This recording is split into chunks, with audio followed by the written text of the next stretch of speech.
दुनिया में कहावत है कि अमेरिका से ना तो दोस्ती अच्छी है और ना ही दुश्मनी। अमेरिका अपने फायदे के लिए दोस्तों से गद्दारी कर सकता है और दुश्मनों को तो बर्बाद ही कर देता है।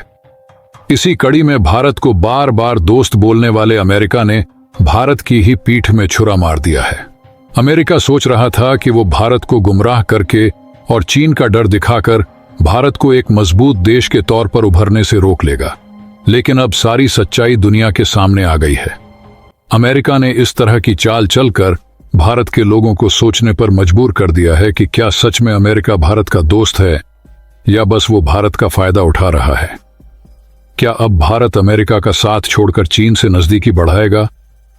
क्या है पूरा मामला जानेंगे इस वीडियो में, लेकिन आगे बढ़ने से पहले वीडियो लाइक करके कमेंट में बताएं कि भारत को अमेरिका का साथ छोड़ना चाहिए या नहीं। दरअसल बांग्लादेश के लिए अमेरिका ने खजाना खोल दिया है। अमेरिका ने ऐलान किया है कि वह बांग्लादेश को 20 करोड़ अमेरिकी डॉलर की आर्थिक मदद देगा। हाल ही में अमेरिकी प्रतिनिधिमंडल ने अंतरिम सरकार के मुखिया मोहम्मद यूनुस से मुलाकात की थी, जिसके बाद यह फैसला किया गया।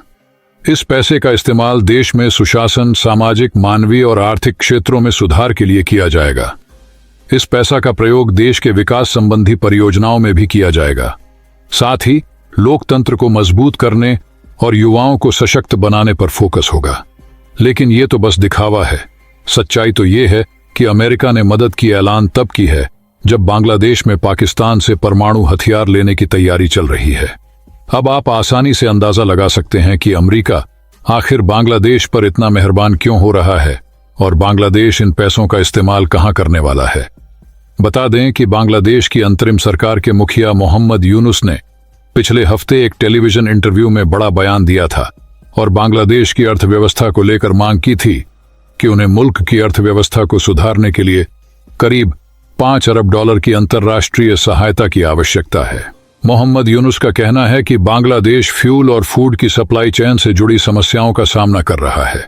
इस समझौते से पहले अंतरिम सरकार के मुखिया मोहम्मद यूनुस ने भी उच्च स्तरीय अमेरिकी प्रतिनिधिमंडल से मुलाकात की थी। इस दौरान मुख्य सलाहकार ने यूनुस ने बांग्लादेश के पुनर्निर्माण, महत्वपूर्ण सुधारों को पूरा करने के लिए अमेरिका से सहयोग की मांग की थी। मोहम्मद यूनुस को पहले से ही अमेरिका परस्त नेता माना जाता है। दूसरी तरफ रविवार को मो यूनुस ने पहली बार सैन्य मुख्यालय का दौरा किया। इस दौरान यूनुस को राष्ट्रीय सुरक्षा से जुड़े मुद्दों को लेकर महत्वपूर्ण जानकारी दी गई।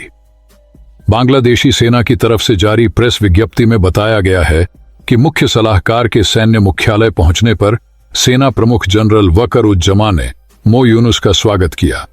इस दौरान मुख्य सलाहकार ने सैन्य अधिकारियों को कई निर्देश भी दिए, जिसको लेकर मुख्यालय ने कहा कि मुख्य सलाहकार के निर्देश भविष्य की कार्य योजनाओं के निर्माण में महत्वपूर्ण साबित होंगे। प्रतिनिधिमंडल में डोनाल्ड लू भी हैं शामिल। बांग्लादेश पहुंचे अमेरिकी प्रतिनिधिमंडल में दक्षिण एशिया मामलों के सहायक सचिव डोनाल्ड लू भी शामिल थे, जो आज अपना भारत द्वारा समाप्त करके ढाका पहुंचे हैं। कई रिपोर्ट्स के मुताबिक डोनाल्ड लू को तख्ता पलट करवाने वाला कहा जाता है। पाकिस्तान के पूर्व प्रधानमंत्री इमरान खान ने सीधा डोनाल्ड लू के ही ऊपर आरोप लगाया था। तख्ता पलट के कुछ ही दिन पहले शेख हसीना ने भी संबोधन में कहा था कि एक बड्ढा पश्चिमी देश हमसे एक द्वीप मांग रहा है, नहीं तो हमारी सरकार को नहीं चलने देने की धमकी दे रहा है। बांग्लादेश में जब हिंसक प्रदर्शनों के बाद हसीना सरकार का तख्ता पलट हुआ तो कई रिपोर्ट्स के अनुसार इसमें अमेरिका का हाथ बताया गया। खुद शेख हसीना ने भी अमेरिका पर खुद को सत्ता से हटाने का आरोप लगाया था, लेकिन उस वक्त अमेरिका ने इन आरोपों को सिरे से खारिज कर दिया था। हालांकि जब मोहम्मद यूनुस ने बांग्लादेश की सत्ता संभाली तो लोगों का शक अमेरिका के प्रति गहरा हो गया था, क्योंकि मोहम्मद यूनुस को अमेरिका का खास माना जाता है। International Republican institute IRI, नेद, USAID जैसी एजेंसियां शामिल थीं। दी संडे गार्जियन को उपलब्ध कराए गए आंतरिक दस्तावेजों से यह पता चलता है कि international Republican institute IRI, national endowment for democracy NID और United states agency for international development USAID जैसी एजेंसियां इस प्लान में शामिल थीं। इसमें सबसे प्रमुख थी इंटरनेशनल रिपब्लिकन इंस्टीट्यूट IRI, जिसने मंगोलिया 1996, हैती 2001 और युगांडा 2021 के बाद बांग्लादेश में सत्ता परिवर्तन कराया।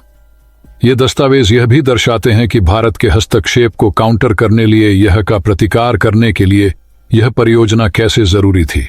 2019 से ही जारी थी कोशिश। मार्च 2019 में IRI ने USAID और NED से अपनी गतिविधियों के लिए अनुदान प्राप्त करने के बाद ढाका में शासन परिवर्तन लाने के लिए एक कार्यक्रम शुरू किया। उस कार्यक्रम का नाम जवाबदेही, समावेशिता और लचीलापन समर्थन कार्यक्रम को बढ़ावा देना पेयर्स रखा गया था और यह जनवरी 2021 तक 22 महीने तक चला। IRI ने कहा कि यह कार्यक्रम बांग्लादेश के नागरिकों की राजनीतिक भागीदारी को बढ़ाने और सत्तावाद विरोधी आवाजों को बढ़ाने के लिए आवश्यक था, जिसके लिए IRI ने एक व्यापक सामाजिक सशक्तिकरण परियोजना को लागू किया, जिसने राजनीतिक जुड़ाव के लिए नागरिक केंद्रित, स्थानीय और गैर पारंपरिक मंचों को बढ़ावा दिया और उनका विस्तार किया। पानी की तरह बहाया पैसा। इस तरह अपने उद्देश्य को प्राप्त करने के लिए अमेरिका की एजेंसियों ने पानी तरह पैसों को बहाया और IRI के तकनीकी मूल्यांकन मिशन TAM ने 2024 के राष्ट्रीय चुनाव पर एक रिपोर्ट जारी की।